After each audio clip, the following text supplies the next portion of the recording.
नमस्कार प्रिय दर्शकों, आप सभी का हमारे YouTube चैनल पर हार्दिक स्वागत है। दोस्तों, आज की कहानी में आप जानेंगे संत रविदास का जीवन किस प्रकार से गुजरा, किस प्रकार से उन्होंने भगवान की भक्ति किया, किस प्रकार से भगवान को प्रसन्न किया। दूसरा, आपने एक कहावत ज़रूर सुनी होगी कि मन चंगा तो कठौती में गंगा। तो दोस्तों, आज इस वीडियो में आप यही जानेंगे कि मन चंगा तो कठौती में गंगा। अभी कठौती क्या होती है और ये कहावत सबसे पहले किसने कही और इसका तात्पर्य क्या है। तो प्रिय दर्शकों, जो भी दर्शक मित्रगण मेरे चैनल से नए जुड़े हो, चैनल को सब्सक्राइब कर ले और बेल आइकन को प्रेस कर ले ताकि आने वाले वीडियो का नोटिफिकेशन आप सभी तक पहुंच सके। दोस्तों, इस कहानी को सुनने के बाद यदि आपके जीवन में 25% भी फर्क पड़े तो मेरे चैनल से जो भी एक से बढ़ के एक कहानी आती है उनको अपने जीवन में उतारो। आपका जीवन, अपने बच्चों का जीवन ज़रूर सुधरेगा। दोस्तों, आजकल तरक्की का ज़माना है, सब शॉर्ट वीडियो, सब बच्चों को बिगाड़ने का काम कर रहे हैं, सब नशे पते दुनिया में चल रहे हैं, किसी के पास कोई समय नहीं। प्रिय दर्शकों, ये मानुष जन्म अमोल है, इसमें आप अच्छे कर्म करेंगे तो ही बेड़ा पार है। बाकी दोस्तों, कोई किसी को परवाह नहीं, आया है सो जाएगा, राजा रंग फकीर। लेकिन प्रिय दर्शकों, 84 करोड़ योनियों में भटकने के बाद ये मनुष्य जन्म मिला है। इसमें भी अगर आपने राम नाम नहीं लिया, अच्छा कर्म नहीं किया तो कोई फ़ायदा नहीं है। जिस प्रकार से क्लास 4th का बच्चा फेल होने के बाद दोबारा क्लास 4th पढ़ता है, इसी प्रकार से हमको बार बार ये योनियों में अर्थात नरक में भटकना पड़ेगा। तो दोस्तों, अब मैं कहानी शुरू करता हूँ। संत रविदास, प्राचीन समय की बात है दोस्तों, लगभग 1500-1600 ईस्वी की बात है। संत रविदास, जिनको रैदास के नाम से भी जाना जाता है। प्रिय दर्शकों, ये थोड़ी नीची जाति से थे, चमार जाति से। लेकिन दोस्तों, भगवान ये नहीं देखता कि कौन किस घर से है, कौन किस शरीर से है। भगवान यदि किसी के ऊपर प्रसन्न होते हैं तो चाहे कोई भी मनुष्य हो, लूला हो, लंगड़ा हो, किसी भी जाति में पैदा हुआ, भगवान ने सब बराबर से पैदा किए हैं। इसमें कोई भेदभाव उसने अपनी तरफ से नहीं रखा है। तो प्रिय दर्शकों, एक बार संत रविदास काशी नगरी में अपनी जूतियाँ बना रहे थे और इसी प्रकार से वो अपना जीवन यापन करते थे। जूतियाँ बनाते थे नई भी, और पुरानियों को भी सिल करके लोगों को पहनाते थे और उनसे अपना घर का गुजारा चलता था। जब कोई ग्राहक नहीं आता तो वो अपने भगवान का नाम लेते, भगवान का नाम स्मरण करते। दोस्तों, आप सभी जानते हैं कि गृहस्थ जीवन में यदि कोई संत हुए हैं तो वो सबसे बड़े संत माने जाते हैं, क्योंकि एक तरफ उनको गृहस्थ जीवन चलाना है, दूसरी तरफ भगवान का नाम लेना है, सत्संग करना है। तो दोस्तों, होता है क्या, एक बार एक पंडित जी जो कि काशी शहर के रहने वाले थे, बहुत जाने माने बड़े आदमी थे, वो गंगा नहाने के लिए जा रहे थे। रास्ते में उनका जूती का एक टक खुल जाता है, अर्थात जूती फट जाती है, टूट जाती है। उन्होंने सोचा कि इस जूती को टाँका मरवा लेते हैं और इसको सही करवा लेते हैं। सामने उनको संत रविदास की कुटिया दिखाई दी, जहाँ पर वो अपना सिलने का और नए बनाने का सामान रखते थे। दोस्तों, पंडित जी जाते हैं और वो संत को थोड़ा सा नमस्कार प्रणाम किया, रविदास को। वैसे तो पंडित लोग बड़ी जाति के होते हैं, छोटी जाति वालों को इस तरह प्रणाम नहीं करने का सोच रहे थे, लेकिन उन्होंने सोचा कि चलो अपना काम है तो नमस्कार तो कर ही लेते हैं। अब दोस्तों, जूती का काम था, जूती सिलवाई। उधर रविदास ने भी उनसे हालचाल पूछा कि भाई तुम कहाँ जा रहे हो और किधर से आ रहे हो। पंडित जी कहने लगे कि महाराज, मैं गंगा नहाने के लिए जा रहा हूँ और रास्ते में मेरी जूती टूट गई, इस वजह से आपके पास आना पड़ा। तो प्रिय दर्शकों, रविदास जी कहते हैं पंडित जी से कि पंडित जी, गंगा मेरी धर्म की बहन है और जो भी आदमी यहाँ से जाता है, मैं मेरी बहन के लिए, मेरी धर्म की बहन के लिए कुछ न कुछ भेंट ज़रूर पहुँचाता हूँ। तो पंडित जी, आप एक काम कीजिए, मेरा ये सोने का सिक्का लेते जाइए और मेरी माँ अर्थात गंगा माँ को दे देना, वो बड़ी प्रसन्न होगी। तो प्रिय दर्शकों, जैसे ही पंडित जी ने सोने का सिक्का देखा हाथ में, तो उनका मन ललचाने लगा और सोचने लगे कि संत रविदास को क्या पता चलेगा कि गंगा को दिया है या नहीं दिया है। वो तो उसी उधेड़पन में लग गया, अर्थात उसी लालच में लग गया कि मैं इस सोने के सिक्के को गंगा माँ को नहीं दूंगा और मैं अपने पास ही रख लूँगा। दोस्तों, वो पहुँच जाता है काशी नरेश, गंगा में नहाने के लिए पहुँच जाता है पंडित जी। पंडित जी का ध्यान पूरा गंगा नहाने में नहीं था, पूरा ध्यान सिक्के में ही था कि कहीं सिक्का मेरा खो नहीं जाए, सिक्का मेरा चुरा नहीं लिया जाए। अर्थात उसका तो यही मन था कि ये सिक्का आज मैं घर ले जाऊंगा नहाने के बाद और अपनी पंडिताइन को दूंगा। लेकिन दोस्तों होनी को क्या मंजूर था, पंडित जी नहा रहे थे, आराम से मल मल के डुबकी लगा रहे थे और उनका पूरा ध्यान सिक्के में था। डुबकी लगाई और बाहर आने लगे 3-4 बार नहाने के बाद। उधर से भविष्यवाणी आती है, गंगा की आवाज़ आती है कि पंडित जी आप काशी से आए हो, मेरा भाई रविदास वहाँ रहता है। जो भी बंदे काशी से यहाँ आते हैं नहाने के लिए, मेरे लिए मेरा भाई कुछ न कुछ भेंट ज़रूर देता है। यदि कुछ भेंट दिया हो तो मुझे देते जाओ। तो प्रिय दर्शकों, पंडित जी ने ये भविष्यवाणी सुनी, ये आवाज़ सुनी आकाशवाणी। पंडित जी चौंक गए और देखा कि आवाज़ किधर से आ रही है, किधर से आ रही है। दोस्तों पंडित जी भी थोड़े ज़्यादा ही समझदार थे। उन्होंने कहा कि गंगा माँ आपका हाथ तो कहीं दिखाई दिया नहीं, इस वजह से मैंने सोने का सिक्का अपने पास ही रख लिया। अब आप अगर पानी से ऊपर हाथ निकालो तो मैं आपके हाथ में सोने का सिक्का डाल दूँ। तो दोस्तों भगवान की मर्जी होती है, गंगा माँ प्रकट होती है और पानी के बाहर निकालती है अपना हाथ। पंडित जी उस हाथ में सोने का सिक्का डाल देते हैं और मन में ग्लानि फील करते हैं कि मैं तो सोच रहा था ये सोने का सिक्का आज मेरे साथ घर जाएगा, लेकिन यहाँ तो गंगा माँ ने स्वयं आवाज़ लगा के बुला लिया। अब दोस्तों दूसरी बार फिर आकाशवाणी होती है कि पंडित जी आप यहाँ से जाइए नहीं, मैं मेरे भाई के लिए कुछ उपहार देती हूँ, वो उपहार मेरे भाई को ले जाके दे देना कि आपकी बहन ने ये दिया है। दोस्तों थोड़ी देर बाद गंगा माँ प्रकट होती है फिर से और सोने का कंगन लेके आती है। तो प्रिय दर्शकों, जैसे ही सोने का कंगन देखा, अब तो पंडित जी पहले तो लालची थे ही, अब तो और भी ज़्यादा खुश हो गए कि मैं तो एक सोने के सिक्के पे ही मर रहा था, अब तो गंगा माँ ने मुझे स्वयं सोने का कंगन ला के दे दिया। दोस्तों वह अद्भुत कंगन जिसकी कलाकारी कोई भी ज़माने का सुनार नहीं कर सकता, क्योंकि वो स्वयं गंगा माँ का दिया हुआ था, भगवान का दिया हुआ था। अब पंडित जी के मन में और भी बड़ा लालच आ जाता है और सोचता है कि रविदास को क्या मालूम चलेगा, रविदास के पास हम जाएंगे नहीं और ये सोने का कंगन मैं अपनी पंडिताइन को पहनाऊंगा तो पंडिताइन जी बहुत खुश होएगी। तो प्रिय दर्शकों हुआ कुछ ऐसा ही, पंडित जी धीरे धीरे घर पहुंच जाते हैं और अपनी पंडिताइन को वो सोने का कंगन दिखाते हैं। अब दोस्तों आप सभी जानते हैं औरतों का दिल सोने के ऊपर कैसे हावी हो जाता है।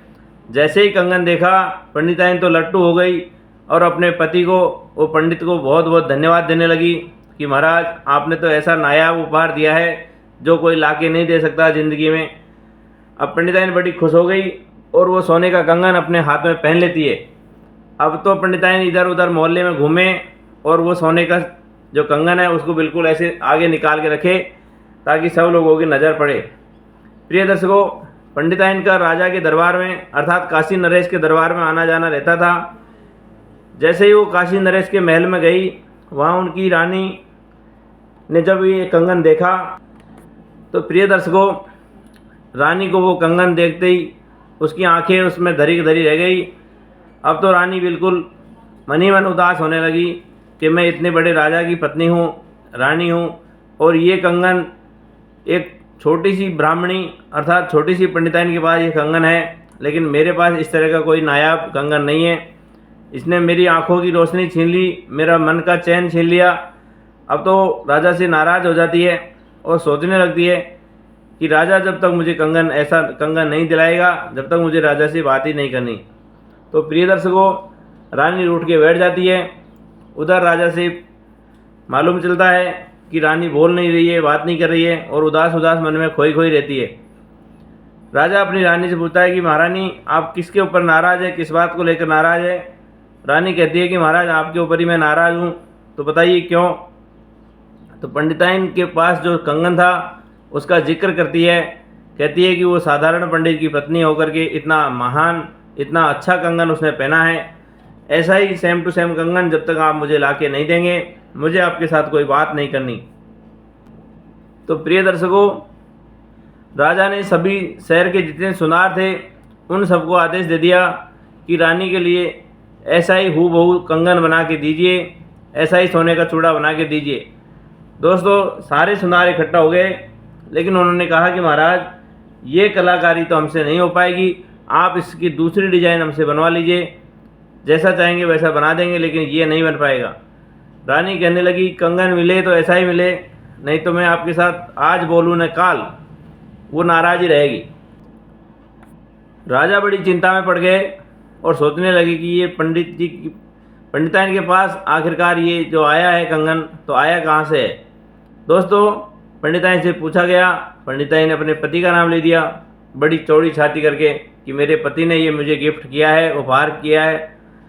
दोस्तों, पंडिताइन को तो ये मालूम भी नहीं था कि दरअसल हुआ क्या है, घटना माजरा क्या हुआ है। पंडित को बुलाया गया कि पंडित ये बता कि ये ऐसा कंगन आया कहाँ से है, और ऐसा कंगन मेरी रानी के लिए लेके आ, नहीं तो तेरा जीना और मरना मेरी इच्छा के ऊपर डिपेंड हो जाएगा। दोस्तों, आप सभी जानते हैं कि कभी कभी लालच करना किस प्रकार से आफत में जान डाल देता है। आज पंडित की जान पे बनाइए, जिसने छोटा सा लालच किया, छोटी सी चोरी किया, और गंगा माँ ने जो कंगन दिया था वो संत रविदास के लिए दिया था, लेकिन ये लालची ब्राह्मण अपनी पंडिताइन को पहना दिया। आज इसके ऊपर इसकी जान पे बनाइए। दोस्तों, पंडित जी हाथ जोड़ के माफ़ी मांगते हैं कि महाराज ये कंगन तो आपको संत रविदास ही दिला सकते हैं, ये उन्हीं की कृपा से मुझे मिला है। आप हमारे शहर में मांडल गांव में संत रविदास जी, जो कि एक नीची जाति हैं, उन्होंने उनकी जो धर्म की बहन है गंगा माँ, उससे मुझे ये कंगन दिलवाया है। प्रिय दर्शकों, राजा संत रविदास के पास मांडल गांव में चले जाते हैं, और उनको तो ये कानो कान खबर नहीं थी संत रविदास को कि मेरी बहन ने इस तरह का कोई कंगन भी दिया है और वो मेरे तक पहुंचा नहीं है। प्रिय दर्शकों, जब ये बात राजा ने अपने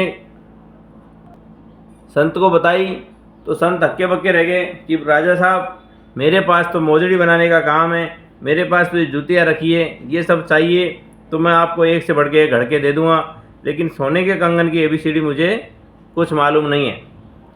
लेकिन दोस्तों, राजा ने तुरंत ही उस पंडित को आदेश करके बुलाया कि पंडित जी हाजिर होइए और वो जो कंगन है वो लेके आइए और संत रविदास को बताइए कि माजरा क्या है। तो प्रिय दर्शकों, जैसे ही पंडित आया और संत रविदास के चरणों में हाथ जोड़ के लेट गया, कहने लगा महाराज मुझे माफ़ कीजिए, मेरे से बहुत बड़ी भूल हो गई, मैं छोटे से लालच में पड़ करके आज मेरी जान पर बनाइए ऐसा नौबत आ गई है। ये जो कंगन आप देख रहे हैं ये आपकी बहन गंगा माँ ने आपके लिए दिया था, लेकिन मैं लालची आदमी, मैं तुच्छ व्यक्ति, लालच के चक्कर में मुझे अपनी पत्नी को ले जाके दे दिया और पत्नी पहन करके इनके महल में चली गई। तो वहाँ पर रानी खींच गई, रानी गुस्सा हो गई, कहने लगी कि इसी तरह का कंगन मुझे चाहिए। दोस्तों, अब तो संत रविदास कहने लगे कि महाराज ये कंगन गंगा माँ ने दिया है, कोई मैंने तो दिया नहीं है, मेरे पास तो मोजड़ियाँ हैं, जूतियाँ हैं, इनको आप ले जा सकते हैं। पंडित जी कहते हैं, अरदास करते हैं कि महाराज कुछ भी कीजिए, यदि मुझे अपनी और आपकी जान की सलामती चाहते हैं तो ये राजा हैं, राजा कुछ भी करवा सकते हैं, हम दोनों को मरवा सकते हैं। दोस्तों, आपने सुना होगा उरंग तुरंग घोड़ा नृपति नीच जाति हथियार, ये 6 चीज़ है। दोस्तों, इनको पलटत लगेन वार, उरंग तुरंग घोड़ा नृपति नीच जाति हथियार, इन्हें संभाल कर राखिए पलटत लगेन वार। प्रिय दर्शकों, आज से 20 साल पहले मैंने ये दोहा सुना था और इसमें आप भली भांति जानते होंगे, उरंग तुरंग घोड़ा नृपति नीच जाति हथियार, मतलब हथियार को, नीची जाति को, राजा को और घोड़ा को, इनको संभाल के रखना चाहिए। और एक सांप वगैरह है, इसमें आप देख लेना, इनको संभाल के रखिए, नहीं तो ये खुद अपने जान की जोखिम में डाल देंगे हमारी परवाह। तो प्रिय दोस्तों, अभी रविदास भी चिंता में पड़ गए, लेकिन रविदास को किसकी चिंता, वो भगवान के बंदे थे, उनकी जान की परवाह थी नहीं। लेकिन उन्होंने उनकी बहन गंगा माँ से प्रार्थना की कि हे गंगा माँ, कोई ऐसा चमत्कार दिखाओ तो ये राजा भी मान जाए कि आखिरकार भगत है, तो भगत हो तो ऐसा हो। प्रिय दर्शकों, आप सभी जानते हैं कि जो भी लोग जूती बनाते हैं तो चमड़े को भिगोने के लिए एक लकड़ी का या टायर का जो भी एक पानी का जो भी कुंडा जैसा रखते हैं छोटा सा, और उसी में अपने चमड़े को भिगोते हैं और जूतियाँ सिलते हैं। रविदास जी ने गंगा माँ से प्रार्थना की कि हे गंगा माँ, आप इस पानी के अंदर प्रकट होइए और राजा साहब को ऐसा ही सुंदर जो कंगन पहले दिया था ऐसा ही कंगन ला के दीजिए। प्रिय मित्रों, गंगा माँ ने रविदास की अर्जी स्वीकार कर ली और थोड़ी देर बाद जो उसका चमड़ा भिजोने का बर्तन था, कटौती जिसको बोलते हैं, पहले के ज़माने में लकड़ी की बनती थी, आजकल तो पत्थर का, सीमेंट का ये सब बन जाता है, उसमें से गंगा माँ हाथ हिलाते हुए प्रकट होती है और वो सोने का कंगन बाहर निकाल देती है। दोस्तों, संत रविदास ने वो कंगन ले लिया और महाराज को अर्पित कर दिया। दोस्तों, उस कंगन के थोड़ा सा कीचड़ जरूर लग रहा था। महाराजा ने ये सब देखा तो कहने लगे, महाराज आपकी तो बहुत बड़ी कृपा है, आप तो बहुत पहुँचे आदमी हो। राजा कहने लगा कि कुछ ज्ञान हमें भी दे दीजिए महाराज, कुछ ज्ञान हमें भी करा दीजिए। संत रविदास राजा से कहते हैं कि हे भगवान, हे महाराज, यदि आपको ज्ञान की प्राप्ति करनी है तो ये सोने के जो कंगन के ये कीचड़ लगा हुआ है, कादा लगा हुआ है, इसको अपने मुंह से साफ कर दीजिए, अर्थात मुंह में ले लीजिए। आपको तीनों लोकों का ज्ञान हो जाएगा। जिस प्रकार से भूत, भविष्य और वर्तमान जो कि भगवान श्री कृष्ण और सहदेव को ही मालूम था, आज से ये सब जानकारी आपको भी हो जाएगी। लेकिन आपको ये जो कादा है, सोने के कंगन के लगा हुआ कीचड़ है, अपने मुंह में लेना पड़ेगा। दोस्तों, राजा ने विचार किया कि मैं तो बिना ज्ञान के ठीक हूँ, इस कादे को मुंह में तो मैं नहीं लेना चाहूँगा। तो प्रिय दर्शकों, राजा वहाँ से चल देता है और जो सोने का कंगन है, उसके जो कीचड़ लगा हुआ है, उसको नीचे झड़काड़ देता है। झड़काड़ते समय राजा के कपड़ों में वो कीचड़ लग जाता है। अब प्रिय दर्शकों, राजा को बड़ी ग्लानि फील होती है और अपने को बड़ा शर्मिंदा महसूस करता है कि मेरे कपड़े गंदे हो गए, ये कीचड़ आकर के कपड़ों में लग गया। महल में जाकर के उन्होंने अपनी पोशाक, अपनी ड्रेस, एक धोबिन होती है उनके महल में, मुल्तानी नाम की धोबिन, उसके पास कपड़े दे देते हैं धुलने के लिए और कहते हैं कि इसको साफ कर देना अच्छी तरह। प्रिय दर्शकों, मुल्तानी नाम की धोबिन धो धो करके परेशान हो गई, पूरी तरह से वो धो धो करके धाप गई, लेकिन वो कंगन के जो गंदगी कपड़ों में लगी थी वो नहीं छूट पा रही थी। उसने सारे प्रयास कर लिए। अब धोबिन सोचती है कि ज़रा मैं मुंह में लेकर के इसको प्रयास करती हूँ हटाने का। तो दोस्तों, जैसे ही उसने दांत से उसको हटाने की कोशिश करी, कंगन का जो कीचड़ था वो हट भी गया और जो उसका पानी था वो धोबिन के मुंह में चला जाता है और धोबिन को ज्ञान की प्राप्ति हो जाती है। तीनों लोगों की ज्ञान उसको मिल जाती है। उधर धोबिन की ये जो ज्ञान की बातें हैं राजा के पास पहुंचती हैं कि धोबिन तो इस प्रकार का प्रवचन दे रही है, इस प्रकार की ऊंची ऊंची बातें कर रही है, बहुत पहुंचे हुए संत महात्मा की तरह। उधर दोस्तों, राजा ने अपनी रानी को इस तरह का जो कंगन मांग रही थी वो कंगन लाके दे दिया। लेकिन दोस्तों, कंगन अब एक ही था, हाथ दो होते हैं। रानी ने फिर दोबारा जिद किया कि महाराज, कंगन तो एक ही है और मेरे हाथ दो हैं, तो एक कंगन और ला के दीजिए। अब तो राजा बड़ी मुसीबत में पड़ गया कि मैंने ये बड़ी मुश्किल से ये पाया है और मैंने संत रविदास का अपमान किया है। उन्होंने कहा था कि ये जो कादा है ये मुंह में ले लीजिए, मैंने लिया नहीं। अब दोस्तों, उधर उसको जानकारी मिली कि धोबिन को ज्ञान प्राप्त हो गया है उस कादे को मुंह में लेने से। राजा सोचता है कि मैंने तो आया उस अवसर घुमा दिया है।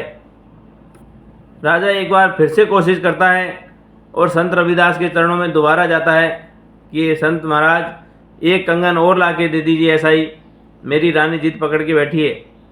संत रविदास कहने लगे कि हे राजन, ये कंगन मैंने तो दिया नहीं, ये गंगा माँ ने दिया है, मेरे पास तो मोजड़िया है, ये ले जाना चाहो तो ले लीजिए।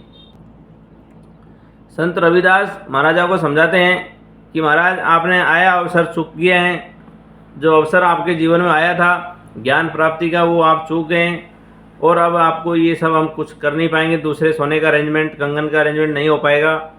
दोस्तों, आप सभी जानते हैं कि डाढ़ चूक्यो बांदरो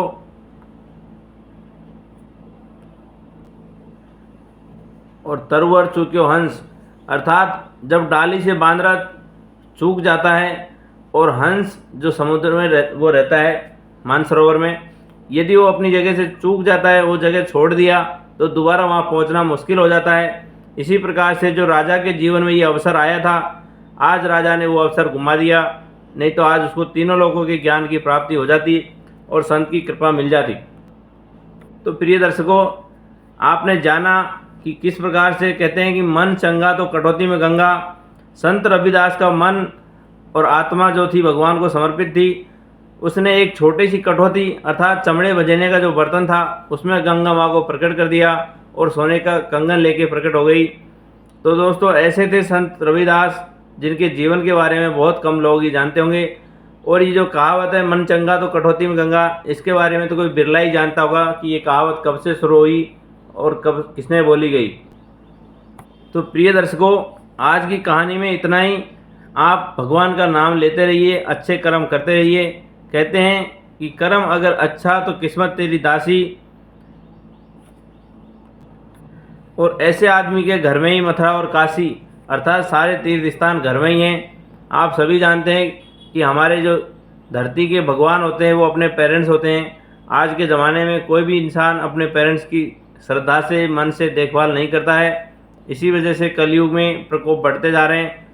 तो दोस्तों, आज की वीडियो में इतना ही। जो भी मेरे द्वारा दी गई जानकारी है बिल्कुल फैक्ट है, सत्य है, शास्त्रों में दी गई है और ज़्यादा पुरानी बात भी नहीं है, 500-700 साल पुरानी है। इस वीडियो में जो भी सीखने वाली बातें हैं वो सीखिए। और सभी को हरिओम, राधे राधे, जय श्री कृष्णा। सभी को गुरु पूर्णिमा के नमस्कार।